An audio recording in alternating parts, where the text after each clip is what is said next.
Hujambo na karibu tena mtazamaji wa The World News katika kipindi hiki cha ulimwengu wa siasa. Bado tunatazama mambo mengi yanayojiri duniani, lakini ni huko Urusi ambapo taarifa zinaeleza kwamba haiwezekani kuishinda Urusi kupitia mawakala wa Ukraine, inaeleza Moscow. Nchi za magharibi zimeanza kutambua kwamba kuishinda Urusi kwa kutumia Ukraine kama chombo haiwezekani, na hii ni kauli iliyorejelewa na mwakilishi wa kudumu wa Urusi katika Umoja wa Mataifa Vasily Nebenzia, ambaye alisema wiki iliyopita katibu mkuu wa zamani wa NATO aliwahi kusema kwamba ni ngumu sana kupambana na majeshi ya Urusi kupitia wakala, ambapo NATO haiwezi kufanya lolote dhidi ya Urusi ikiwa itaingia vitani. Kadhalika, jambo hili liliwahi kuzungumzwa pia na katibu mkuu wa sasa wa NATO Bwana Mark Rutte, akieleza kusema kwamba kwa sasa Urusi ina silaha za kutosha na imetengeneza silaha mara 3 zaidi kuliko mataifa ya NATO.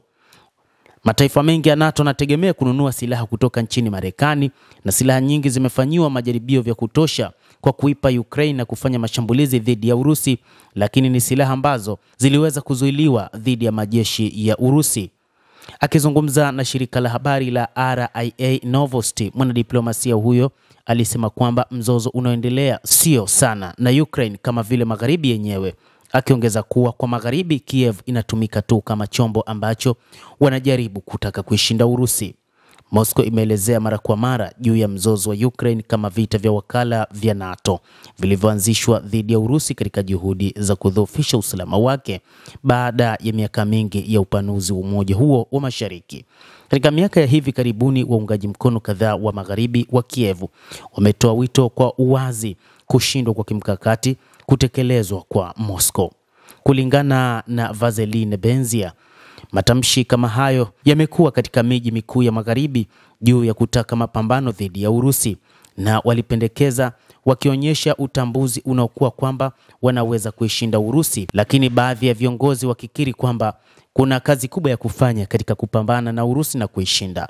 Kitengo hicho kinapanga kuajiri maafisa kutoka jumuiya ya kijasusi ya Umoja wa Ulaya ili kuunganisha na kubadilisha taarifa za kijasusi kwa malengo ya pamoja, liliandika gazeti hilo ambalo limeripoti.